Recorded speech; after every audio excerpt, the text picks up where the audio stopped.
الحمد للہ وحدہ والصلاة والسلام علی من لا نبی بعدہ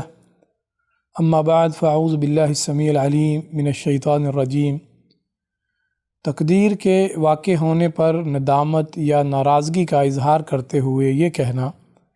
کہ اگر میں یہ کر لیتا تو یہ ہو جاتا، اور اگر ایسا نہ کرتا تو ایسا نہ ہوتا، وغیرہ وغیرہ، شریعت اسلامیہ میں اس طرح کے کلمات کہنا حرام ہے، اور مومن کا شیوہ ہے کہ جب اس کو کوئی تکلیف یا مصیبت پہنچتی ہے تو وہ صبر کرتا ہے، اللہ تعالیٰ کا ذکر کرتے ہوئے انا للہ و انا الیہ راجعون کہتا ہے، کیونکہ اس کا یہ ایمان ہے کہ نفع و نقصان اللہ کی طرف سے ہے۔ احد کے موقع پر مسلمانوں کو جو جانی و مالی نقصان پہنچا وہ اللہ کی مرضی سے ہی پہنچا، جس پر انہوں نے صبر کیا، لیکن اس واقعے کے بعد منافقین کے رویے کو اللہ تعالیٰ نے سورۃ آل عمران آیت نمبر 168 میں بیان کیا اور ارشاد فرمایا، اعوذ باللہ من الشیطان الرجیم، الذین قالوا لاخوانہم وقعدوا لو اطاعونا ما قتلوا۔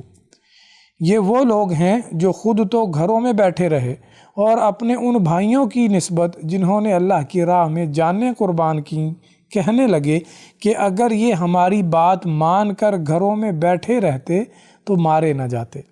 یعنی نفع و نقصان کو اللہ کی مرضی کی بجائے گھر میں بیٹھے رہنے یا گھر سے نکلنے کے ساتھ جوڑا۔ اس رویے کی نبی صلی اللہ علیہ وآلہ وسلم نے بھی سختی سے تردید کی ہے اور اس کو شیطانی عمل بتایا ہے۔ ابو ہریرہ رضی اللہ تعالیٰ عنہ سے مروی ہے کہ رسول اللہ صلی اللہ علیہ وآلہ وسلم نے ارشاد فرمایا، احرص علی ما ينفعک واستعن باللہ ولا تعجزن وان اصابک شیء فلا تقل لو انی فعلت کذا لکان کذا وکذا ولکن قل قدر اللہ وما شاء فعل فإن لو تفتح عمل الشیطان۔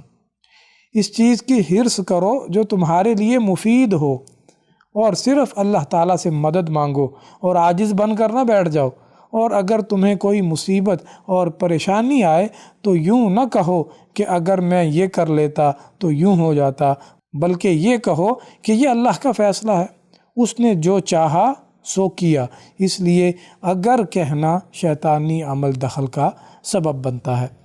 جان لیجئے شریعت اسلامیہ میں کسی مصیبت یا پریشانی کے آنے پر اگر کہنا منع ہے، کیونکہ اس سے شیطانی عمل دخل کا دروازہ کھلتا ہے، لہٰذا ایک مسلمان ہر حال میں اپنے رب کا ذکر کرتا ہے، اس کا شکر ادا کرتا ہے۔ دعا ہے کہ اللہ تعالی ہمیں اپنے ان بندوں میں شامل فرمائے جو مصیبتوں پر، تکلیفوں پر صبر کرنے والے ہوں اور ہر حال میں اللہ کا شکر ادا کرنے والے ہوں۔ آمین۔ وآخر دعوانا ان الحمد للہ رب العالمین۔